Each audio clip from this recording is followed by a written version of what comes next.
King of Ithaca by Glyn Iliffe. Read by Steve Watts. For Jane. Book 1. Chapter 1. Mount Parnassus. It was a chill dawn on the foothills of Mount Parnassus. The sun rose slowly in the east, infusing the dark, empty skies with a pale radiance. A collar of mist clung to the upper reaches of the purple mountainsides, shifting restlessly with the morning breeze. Eperitus shook the stiffness from his limbs and sniffed the air, which was sharp with the savoury prick of smoke. Pilgrims, he guessed, warming themselves by freshly made fires before the trek up to the oracle. He decided against the luxury of heat. After a frugal breakfast of cold porridge, he gathered his few possessions and followed the bank of a stream that fed down from the hills. The sloping route was crooked and stony, but it gave an even footing, and its steep banks were topped with twisted olive trees that hid his progress from unwelcome eyes. In his right hand he carried 2 ash spears, their shafts smooth and black. He also kept a sword slung in a scabbard under his left arm, its blade sharpened to a keen edge. Hanging from his shoulder was his grandfather's ox-hide shield, given to him by the old man before his death, whilst for added protection he wore a shaped leather corselet and greaves. A bronze helmet hid his long black hair, its cheek guards tied loosely beneath his clean-shaven chin. His only other possessions were a thick cloak of brown wool, a bag of oats and stale bread, a skin of water, and a pouch of copper pieces. For a while, as he walked, the only sounds were the clear water washing over the stones of the riverbed and the sighing of the wind in the trees. Birdsong greeted the winter sun as it edged above the green hilltops, and he felt a lightness in his mood that he had not sensed since leaving his home in the north.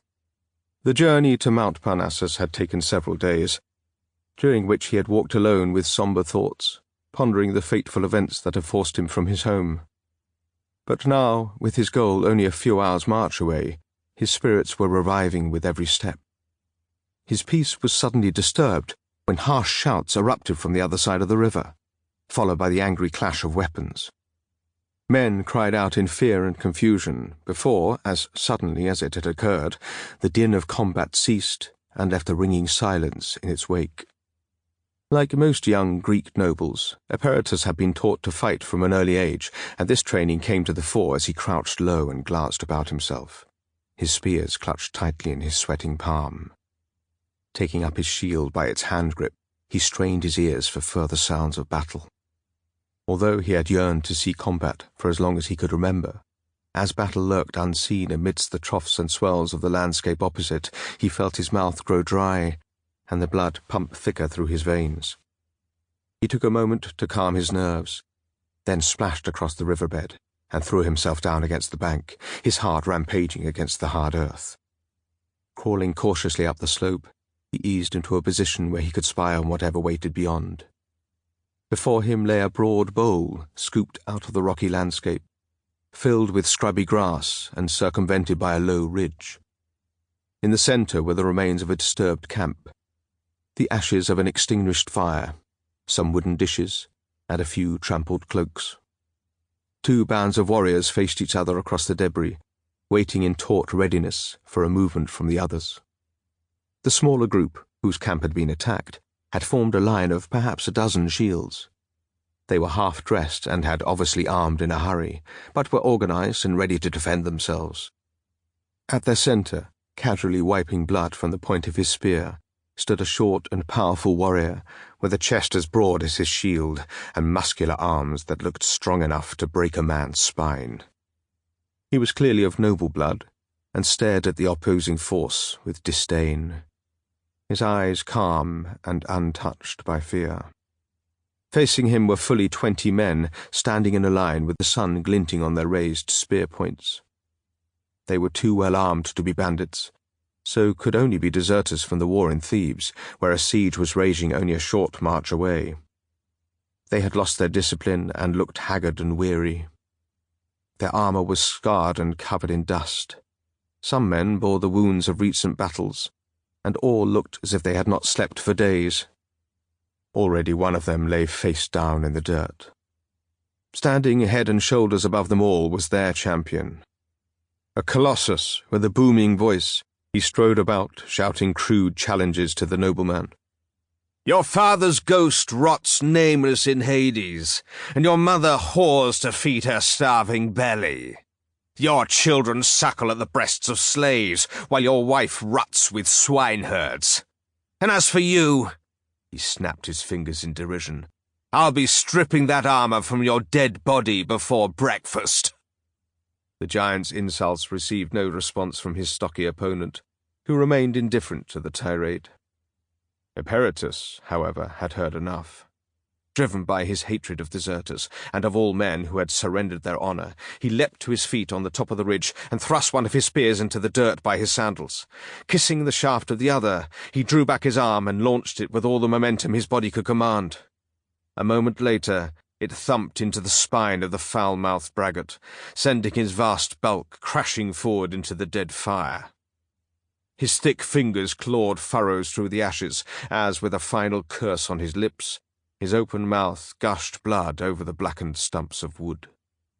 Eperitus did not stop to exult over a lucky throw. Plucking his remaining spear from the ground, he ran at the twisting backs of the deserters, yelling at the top of his voice.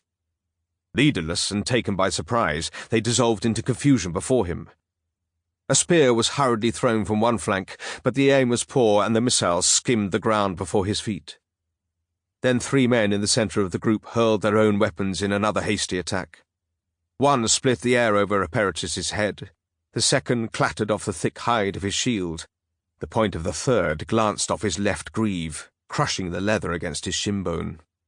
The pain coursed up his leg and almost caused him to fall, but the momentum of his attack carried him on towards his assailants. Seeing the nearest fumbling to bring up his shield from his shoulder, he quickly sank the bronze head of the spear into his groin. The man fell backwards with a scream, doubling into himself and wrenching the spear from Eperitus's grip.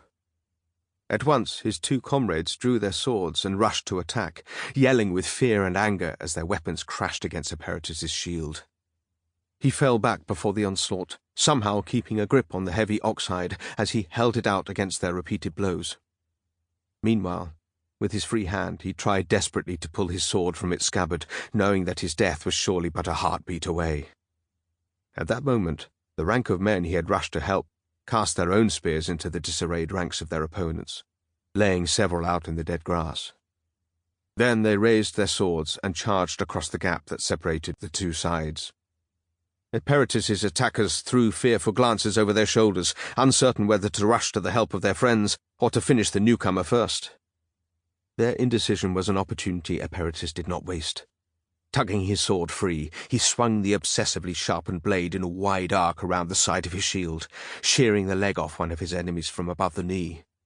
Blood spurted in great gouts over the dust, and with a look of disbelief in his red-rimmed eyes, the man toppled over into the mess of his own gore, there to thrash out the last moments of his life. Eperitus leapt back from a thrust of the other man's sword. The attack was not forced, though, and for a moment they eyed each other from behind their shields.